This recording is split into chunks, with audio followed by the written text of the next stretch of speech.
take this down to about the 17. It's a 7-yard carry to set them up with a 2nd and 3. Well, partner, I know this type of running back. I mean, this size, this intensity usually gets better as the game goes on. I can just tell you from experience, the first few... Under pressure now, Watson, and down he goes. Frank Clark able to get in there for his 2nd sack of the afternoon. Following the sack, it's now 3rd and long for Watson and the Texans.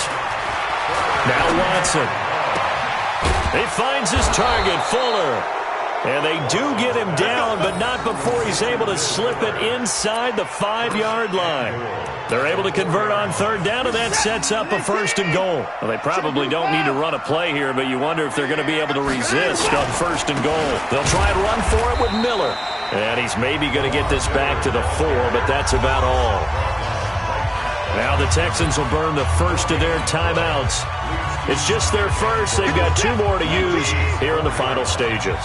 1 man in the backfield, that's Miller, 2nd and goal. He's going to get it running right. And he's in for the score. Touchdown, Texans. Taking it in from 4 yards out. And the Texans push further out in front. I tell you, Charles, you play to the final whistle, I get that, but there are a few folks that might not be too happy with that score late in the game with it already well in hand. You seem a little squeamish about that last score. I struggle with it. I struggle.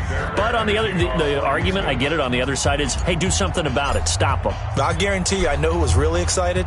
Fantasy owners who had them. Hey, listen, get the points for me. They're not worried about hurt feelings or anything like that. That's just new age stuff. Let's go, boys. Let's go. At their own 25-yard line.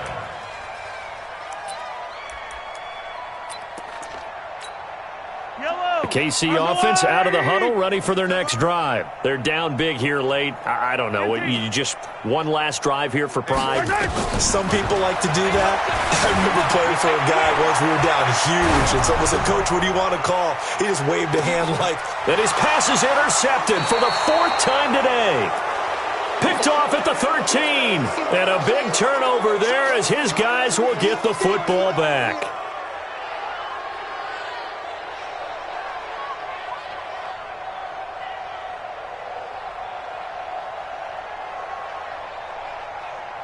The Texans offense ready to go here for their next drive. And 3 timeouts remaining here defensively, but really not much reason to use them at this point as this one is all but over.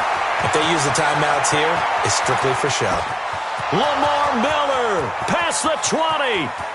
And he takes it in for the score on the game's final play, so it doesn't affect the outcome, but a little whipped cream on top to their ending. Or as our friends in Bayou Country would say, that's a little lagniappe, a little extra on top.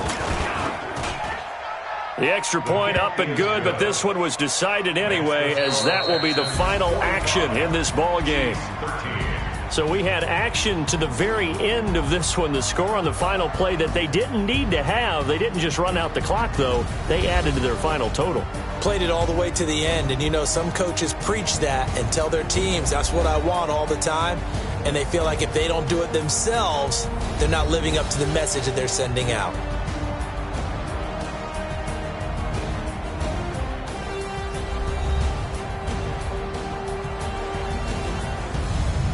So that'll do it for us. For Charles Davis and all our crew, I'm Brandon Gaudin. You've been watching the NFL on EA Sports. From Kansas City, so long, everybody.